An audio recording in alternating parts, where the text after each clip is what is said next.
A sitting U.S. vice president is now leading peace talks in a war his own country helped start. That is where things stand today. J.D. Vance is heading to Pakistan to negotiate with Iran, even as a fragile ceasefire looks like it could fall apart at any moment. Before leaving, he issued a clear warning.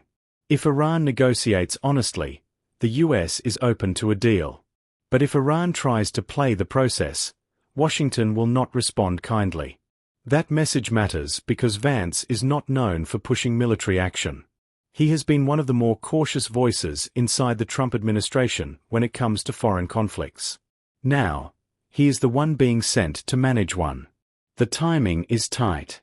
A temporary ceasefire has just been announced, but both sides already disagree on what it includes. Iran says the deal should cover Israeli military operations in Lebanon. But both the US and Israel say it does not. That disagreement is not small. If both sides cannot even agree on the terms of a ceasefire, the risk of renewed fighting rises very quickly. At the same time, the US is demanding that Iran reopen the Strait of Hormuz fully. This is one of the world's most critical oil routes. Iran had closed it in response to the wider conflict, affecting global energy flows. Trump has already criticized Iran for not allowing enough oil tankers through, showing that economic pressure is now part of the negotiation. So this is no longer just a war issue. It is also about global trade, oil prices, and economic stability. And this is where things get more complex. Vance is not traveling alone. He is joined by Steve Witkoff and Jared Kushner, who were already involved in earlier rounds of talks. Those discussions focused on Iran's nuclear program, missile capabilities, and its support for armed groups in the region. But there are questions about whether this team has enough technical expertise, especially on nuclear issues. And the White House has not clearly explained how these talks will be structured. We do not know if they will be direct or indirect. We do not know what exact outcomes are expected. That lack of clarity adds uncertainty to an already fragile situation. Here's where it gets interesting. Vance may actually be seen as a more acceptable negotiator by Iran. His skepticism about military intervention could signal that he is more open to de-escalation compared to others in the administration.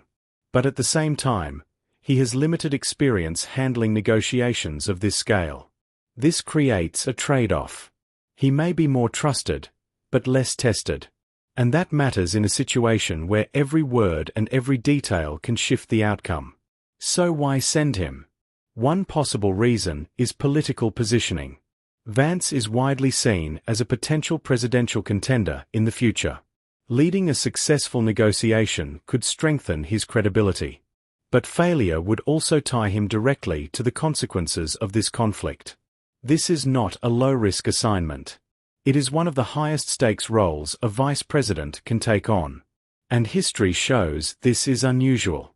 Vice presidents do take on diplomatic roles, but it is rare for one to lead negotiations tied directly to an active war involving the United States. That alone highlights how serious the situation has become. Now look at the bigger picture. The US wants Iran to make concessions under pressure. Iran wants guarantees that pressure will ease. Israel has its own military priorities in Lebanon. Each side is entering talks with different expectations. That makes agreement harder. And we have seen this pattern before. Ceasefires that begin with unclear terms often collapse because each side believes the other has violated the deal. That is the risk here. The White House says there is a 2-week window to reach a lasting agreement. But time pressure can cut both ways. It can push progress, or force rush decisions that do not hold. So what does this mean beyond the region? If the Strait of Hormuz remains unstable, oil prices can rise. Shipping costs can increase. That eventually affects everyday costs, even in places like Singapore. Energy prices, transport costs, and supply chains all connect back to this. This is why the outcome matters far beyond the Middle East. At this stage, the negotiation is not just about ending a war. It is about whether the US can turn military pressure into a stable agreement. And whether Vance can handle a role that could define his political future. So here is the key question.